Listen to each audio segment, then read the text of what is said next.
kau terlalu tinggi untuk kugapai. Aku tidak tahu sejak kapan aku mulai mencintainya.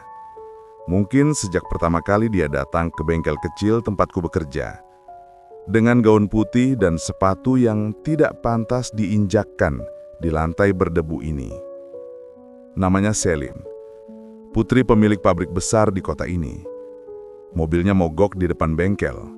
Dan aku, seorang mekanik pinggiran, sedang membersihkan oli dari tanganku ketika dia turun dari mobil dengan raut cemas. Senyumnya sopan, tapi matanya teduh sekali.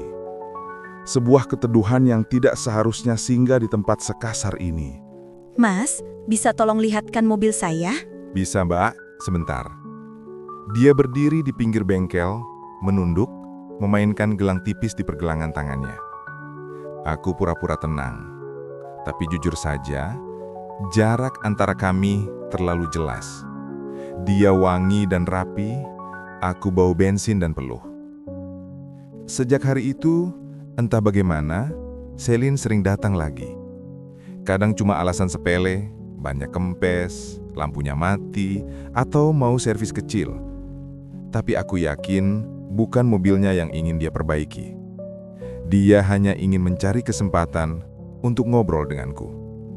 Mas Raka, apa Mas nggak pernah bosan hidup di sini? Katanya suatu sore, aku menghela nafas dan berkata lirih, "Bosen? Hah, kalau orang kayak saya bosen, mau pindah kemana? Dunia nggak pernah punya tempat yang nyaman buat orang miskin." Dia menatapku. Tapi Mas pintar, rajin.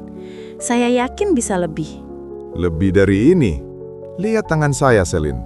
Penuh bekas luka. Ini bukan tangan orang yang ditakdirkan jadi lebih.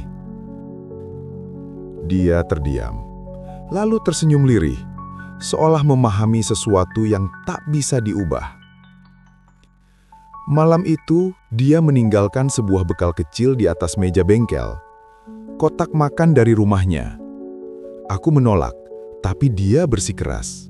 Mas nggak bisa terus hidup dari kopi dan rokok. Tolong diterima ya. Aku makan sendirian malam itu. Rasanya bukan cuma enak. Rasanya hangat. Rasanya seperti perhatian. Dan sejak hari itu, aku sudah jatuh cinta padanya. Cinta itu tumbuh diam-diam. Dia datang setiap minggu, mengobrol, tertawa, dan sesekali marah kalau aku pura-pura dingin. Mas Raka, kenapa sih selalu jaga jarak? Karena jarak itu yang bikin kamu tetap indah. Tapi aku nggak butuh indah. Aku butuh jujur. Aku menatap matanya lama. Dan untuk pertama kalinya, aku ingin berkata jujur. Aku suka kamu, Celine. Tapi aku nggak punya apa-apa buat kamu. Aku nggak mau kamu nanti nyesel kenal sama orang sepertiku. Dia tersenyum pelan, menatap lantai. Kamu pikir aku butuh apa selain ketulusan? Ketulusan gak bisa bayar listrik, Celine. Dan uang gak bisa beli hati sejujur kamu, Raka. Kata-kata itu menamparku. Aku bahagia, tapi juga takut. Karena aku sadar, cinta seperti ini akan selalu kalah oleh kenyataan. Benar saja.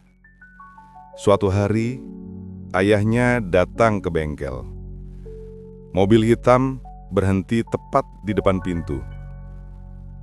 Seorang pria paruh baya turun, jasnya rapi, tatapannya tajam. Kau, Raka? Ya, Pak. Aku dengar kau sering menemui Celine. Aku tak menjawab. Dengar baik-baik, nak. Dunia ini bukan cuma tentang cinta. Celine bukan untuk hidup miskin. Kalau kau benar-benar mencintainya, lepaskan dia. Aku tidak menjawab sepatah kata pun. Tapi malam itu, aku menulis surat. Sebuah surat yang tidak pernah kukirim lewat tangan siapapun. Aku hanya meninggalkannya di bawah wiper mobilnya. Lalu tak pernah menatap wajahnya lagi. Celine, aku hanyalah lelaki yang hidup dari oli dan debu. Kau pantas dapat cinta yang bisa membawamu terbang. bukan yang cuma bisa menahan panas. Aku bukan rumah yang bisa kau tinggali lama. Aku cuma tempat singgah sementara sebelum kau kembali ke dunia yang pantas untukmu. Aku berhenti menulis di situ. Tidak ada tanda tangan, tidak ada nama. Dan sejak itu, dia tak pernah datang lagi. Sekarang, bertahun-tahun kemudian, bengkelku masih di tempat yang sama.